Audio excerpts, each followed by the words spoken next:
about the economic situation of Mexico previous to signing the free trade agreement with Chile. Mexico came from an economic recession from 1976 to 1982. Mexico had to ask for lots of loans from other countries to be able to combat this crisis. This created a great amount of debt, and countries no longer wanted to loan money to Mexico. So Mexico had to liberalize its market. This was done by entering into the GATT in 1986, and this started the liberalization of the commerce in Mexico. In 1991, we got a commercial agreement with Chile, which was a previous version of what later became the free trade agreement, which talked mainly about reduction of tariffs of goods. Then in 1994, Mexico joined the North American Free Trade Agreement with USA and Canada, which definitely made our economy a globalized economy. And in 1998, in Santiago, Chile, there was a free trade agreement signed, and in the 1st of August of 1999, it entered.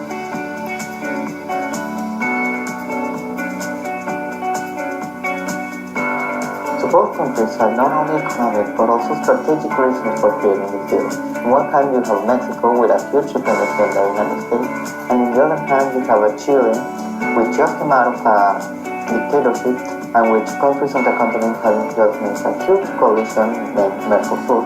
So Chile is in a situation in which if it does not make international allies, it will become totally dependent on Mercosur. So it began making this series of international commerce allies, which even though they did not represent a significant economic benefit, it positioned it as an inspirational player in the international arena. So under Alagi, Chile and Mexico signed an economic complementation agreement in 1991, but then after NAFTA, the countries have to adapt to the same liberation standard on investment, services, intellectual property, all this to keep up with their need of diversification in international trade. I think every chapter in the treaty between Mexico and Chile are important because each one is focused towards a different subject between the countries, like tariff restrictions and tariff determination for the exported and imported goods and others. While reading the treaty, one of the things I found most interesting was in Chapter 7, which talks about the sanitary and phytosanitary measures, which talks about the rules that need to be followed to ensure the welfare of the consumer population. This is important because the agricultural sector may be affected by polluted environment. One example of this is that some animals like chicken and fish can get infections that will later affect the health of citizens. And it's important that every member of the treaty follows these rules correctly.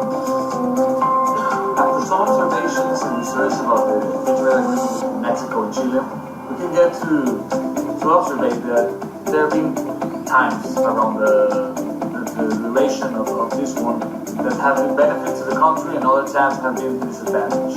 Around the first years, we can see that the impact was a positive impact around the superávit. We saw how the exports were more than imports. But after 2008, the financial crisis, many things changed, going a little bit down the curve of growth of the trade agreement.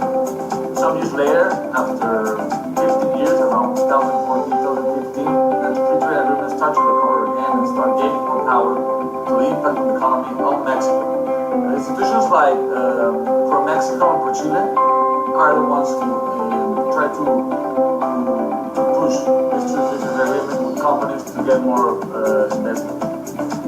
The relationship between Mexico and Chile is really good, but it can still grow more. One of the rising areas of this free trade agreement is the direct investment between both countries. Chilean companies such as LAN, Maciza, CMPC, between others, can be found in the Mexican territory, while Mexican companies such as Aeroméxico, Televisa, Pemex, Grupo Bimbo, etc. have their operations in Chile. So we can say that they're still exploiting all the possibilities that this agreement can offer them. And Chile has not only become the third trade Latin American partner of Mexico, but it is also one of the most preferred locations or destinations for direct investment in South America. However, there are various points or challenging issues that both countries have yet to work on, such as the agreement of mutual recognition of pharmaceutical products, the negotiation of some agricultural and livestock products, the improvement of aerial transport agreement, and the title recognition agreement.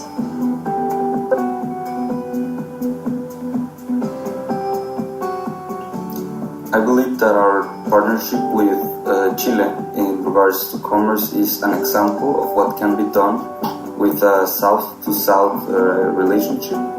This free trade agreement has been very good for both countries, and this can be simply concluded with the evidence that there's in the increase of numbers of our imports and exports with this country. Yes, as a conclusion, I would only like to add that Mexican entrepreneurs now really have to take advantage of this international deal for the Mexican strategy of diversifying and working. For instance, now they can receive investment from Chile or make investment in that country. And as a conclusion, we may say that free trade agreements bring benefits related with commercial matters that impact the country's economies by reducing tariff and eliminating tariff and non-tariff barriers. Also, free trade agreements offers commercial openings for increased integration of the country within the world's economy. As a conclusion, we can say that even we have a positive free trade agreement with Chile, the impact as in international and external commerce in Mexico is not too big, because nowadays we depend a lot on the United States free trade agreement in Canada. So those are the partners who have 80% of our commerce, while Chile is not so big on our economy. So we have a lot to go with those countries like Chile, but we're step by step trying to go. This existing FTA between Mexico and Chile is to some extent helped the negotiation of the Pacific Alliance between Mexico, Chile, Peru, and Colombia, which is a sign of goodwill towards a more cooperative economy.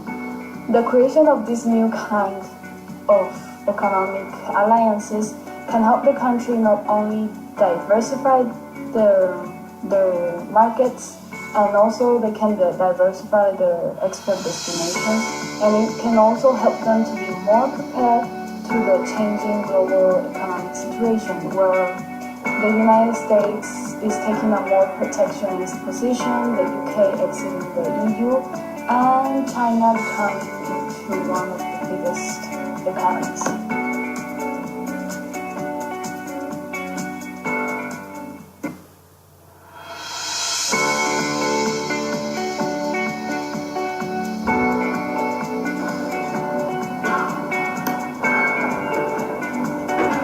Sanchez, and I'm going to talk about the economic situation of Mexico previous to signing the free trade agreement with Chile.